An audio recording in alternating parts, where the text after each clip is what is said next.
நம்பிக்கை. Why, what, how, ஏன், எதற்கு, எப்படின்ற அறிவியல் கேள்வி பதில்கள் சீரீஸ்ல நம்ம இருக்கோம். அந்த வகையில இன்றைக்கும் அறிவியல் ரீதியா பல தகவல்களை தெரிஞ்சுக்க போறோம். இது குறித்து நம்ம கூட தெளிவான விளக்கங்கள் கொடுப்பதற்காக மூத்த பத்திரிகையாளர் திரு திருஞானம் சார் அவர்கள் நம்ம கூட இருக்காங்க. அவரை சந்திக்கலாம். வணக்கம் சார். வணக்கம் சுமையா. சார், முதல்ல நம்ம ஒய், ஏன் அதுல இருந்து ஆரம்பிக்கலாம். ப்ளூ கலர், நீல நிறம் அப்படின்னாலே நம்ம வானத்தை தான் உதாரணமா சொல்லுவோம். அந்த வானம் ஏன் நீல நிறத்துல இருக்கு சார்? வானம் ஏன் நீல நிறமாக இருக்குங்கிறது ஒரு பொதுவான குழந்தைகள்ல இருந்து எல்லாரும் கேட்கக்கூடிய ஒரு கேள்வி. இதனுடைய அறிவியல் தகவலை தெரிஞ்சுக்கணும்னு சொன்னா ரேலே ஸ்கேட்டரிங் அப்படிங்கிறது தான் இதனுடைய அறிவியல் பின்னணி. அதாவது சூரியனிலிருந்து வரக்கூடிய ஒளிக்கதிர் நம்ம பூமியோட அட்மாஸ்பியருக்கு வரும்போது அட்மாஸ்பியரில் உள்ள நைட்ரஜன், ஆக்சிஜன், வாயு துகள்கள் இதெல்லாம் அந்த லைட்டை தடுக்க தொடங்குது. அப்போ அந்த ஒளிக்கதிர் ஸ்கேட்டர் ஆகுது. சரியா? இதை தான் ரேலே ஸ்கேட்டரிங் அப்படின்னு சொல்றது. சூரிய ஒளி நம்ம பகல்ல பார்க்கறதுக்கு வெள்ளை நிறமா தோன்றினாலும் உண்மையில அது 7 நிறங்களின் கலவை. விப்ஜியான்னு சொல்றோம் இல்லையா? Violet, indigo, blue, green, yellow, orange, red ஆகிய 7 நிறங்களின் கலவை தான் சூரிய ஒளி. ஆனா அந்த அட்மாஸ்பியருக்கு வரும்போது அந்த ரேலே ஸ்கேட்டரிங் காரணமாக அந்த ஒளி சிதறடிக்கப்படுது. ஸோ இதனுடைய 7 வண்ணங்களும் சிதறடிக்கப்படுகின்றன. அப்போ என்ன நடக்குன்னு சொன்னா, எது ஷார்டஸ்ட் வேவ் லென்த்தோ அந்த நிறம் அதிகமாக சிதறடிக்கப்படுது. ஷார்டஸ்ட் வேவ் லென்த் கொண்டது நீல நிறம்.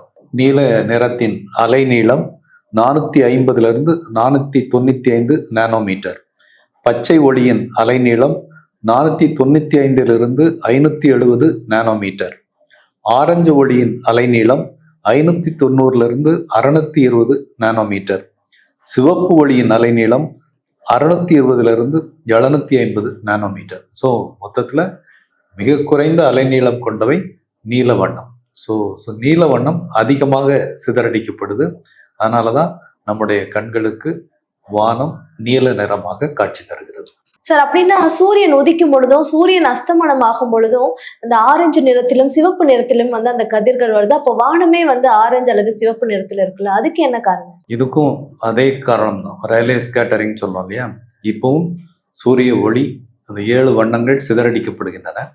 இப்போ நீல நிறம் போன்ற நிறங்கள் அதிகமாக சிதறடிக்கப்படுது. ஆனா எதெல்லாம் அலைநீளம் அதிகமோ அவை குறைவாக சிதறடிக்கப்படுது.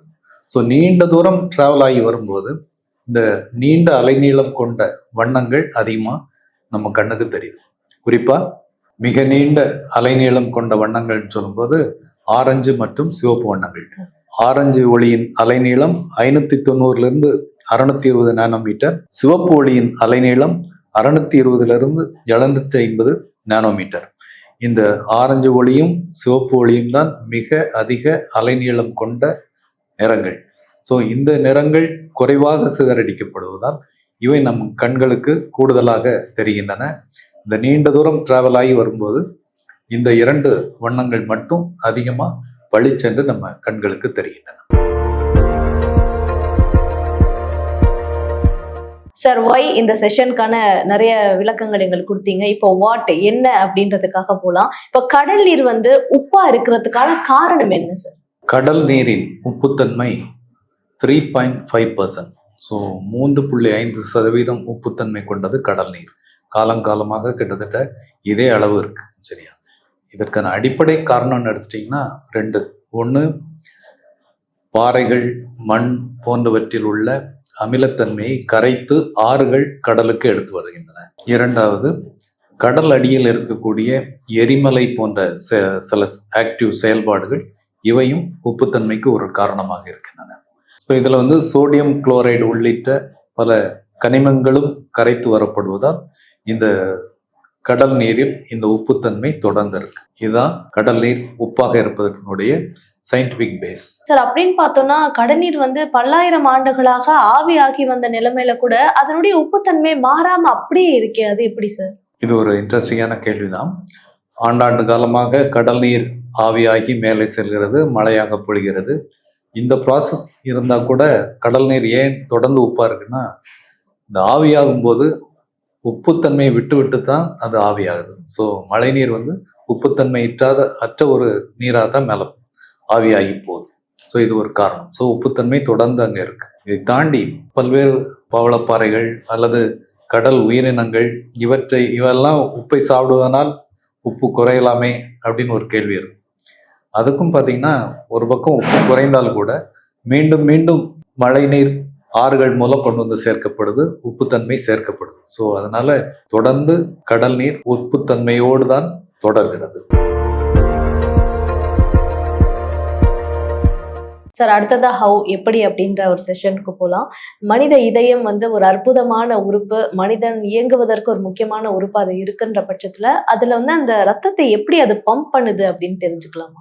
நீ சொன்ன மாதிரி மனித இதயம் ஒரு அற்புதமான உறுப்பு. 24 ஹவர்ஸ் நம்ம தூங்கினாலும் அது விடாமல் பம்பிங் செய்து கொண்டிருக்கக்கூடிய ஒரு பவர்ஃபுல் பம்பிங் ஸ்டேஷன் தான் மனித இதயம். மனித இதயம் 4 அறைகளை கொண்ட ஒரு அற்புதமான உறுப்பு. மேலே உள்ள 2 அறைகள் ஏட்ரியம்ஸ் என்று அழைக்கப்படுகிறது, கீழே உள்ள 2 அறைகள் வென்ட்ரிகிள்ஸ் என்று அழைக்கப்படுது. இந்த மனித இதயத்தோட பம்பிங் வந்து 2 வகையான இயக்கங்கள். ஒன்று வந்து டயஸ்டோல், மனித இதயம் தளர்வடையக்கூடிய ஒரு கட்டம். அதே மாதிரி சிஸ்டோல், சுருங்குதல் கட்டம். இந்த டயஸ்டோல் சிஸ்டோல் மீண்டும் மீண்டும் நடக்கிறதுனால தான் அந்த பம்பிங் நடக்குது. ஸோ முதல்ல மனித இதயம் தளர்வடையும் போது உடல் உறுப்பிலிருந்து வரக்கூடிய அசுத்த ரத்தம், ஆக்சிஜன் இல்லாத ரத்தம் உள்ள வருது.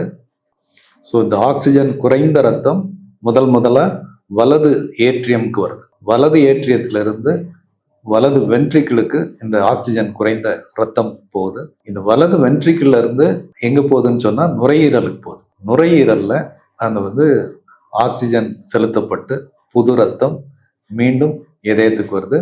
இந்த புது ரத்தம் இதயத்தில் உள்ள இடது ஏற்றியத்துக்கு முதல்ல வருது. இடது ஏற்றியத்திலிருந்து இடது வென்ட்ரிக்கிளுக்கு இந்த புது ரத்தம் வருது. இடது வென்ட்ரியத்திலிருந்து தான் மீண்டும் புது ரத்தம் உடம்பின் எல்லா பாகங்களுக்கும் ஒரு அழுத்தத்தின் மூலமாக செலுத்தப்படுகிறது. ஸோ இந்த ப்ராசஸை தொடர்ந்து செய்வதுதான் இதயம்.